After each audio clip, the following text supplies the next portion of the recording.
There's a lot of anticipation leading up to the draft.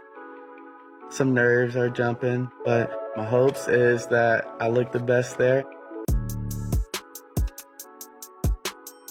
I'm gonna have a unique suit, of course some jewelry. Jewelry plays a big part, it's the last step to making your outfit, bling and stand out. I'm gonna cherish this every time I look at it and think back to the draft. Hopefully I get that phone call early. Family's gonna be there, mom, dad, brother's gonna try to fly in. My brother's always next to me. We play two hard sports, and for me to be able to watch him go through his process of trying to get to the MLB and for us to lean on each other, it's just, it's great. I have better style than him, 100%. Me, I care about what I'm wearing. He's starting to get into that, but still, I put it on way better than him. The biggest advice my brother gives me is just to be present, to treat every workout, treat every day like it's your last. I'm just trying to be in the present moment and enjoy every moment that I can. He was the first one to join sports, and I was about 3 years old, and I would try to run out there, and the coach says, you don't have a helmet, you don't have pads, but I didn't care. I just wanted to be out there and loved it so much. So my dad saw that in me and saw that in my brother, how much we loved it, so he pushed us to the limit. This isn't, something new to us. We've been prepared for this, all our lives. I always dreamed about playing in the NFL when I was a young kid.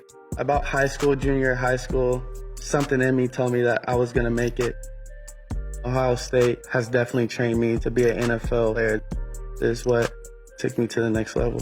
And now I'm not just satisfied with just making it. Now I want to be amongst the elite receivers, elite players, and I'm just excited to take on that challenge.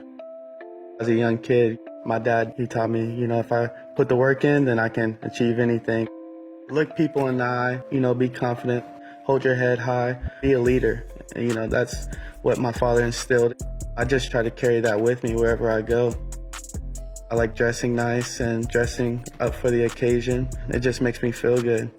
I like to put some jewelry on and be shining and blinging. I always had earrings, always had a watch, and it just makes me feel comfortable. It makes me feel I can take over any room. A lot of people get things passed down from generation to generation, and hopefully I have something of significance to, pass on to the next generation of my family. Got the diamond bracelet that just really pops next to the watch, so I really like those two together.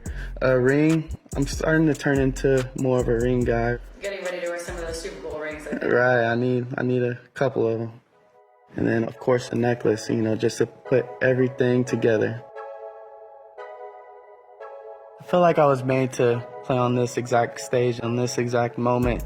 I'm just excited to get started, proving myself. Proving that I belong, proving that I can dominate this league. And, it starts with practice. It starts with getting the respect of your teammates, getting respect of your coaches, showing up every day and putting the work in, doing whatever it takes to win. I'm 6 foot, nothing, 195, just, kind of a regular person, but, the work and the confidence and the vision that I had and the self-awareness, you might say, to be able to push myself to greater lengths. I want my legacy to speak that. When I was younger, I had guys to look up to set great examples and to push the game forward. It made me more focused. It gave me challenges that, I wanted to complete and, better myself, just looking up to guys that I respected. And I think the next thing to do is to be that person for somebody else. For me to be a part of something so special and in a game that so many people love, especially kids, it's just, it's a blessing. I feel like it's my purpose, and I just think it's beautiful how a dream can just come to reality like this.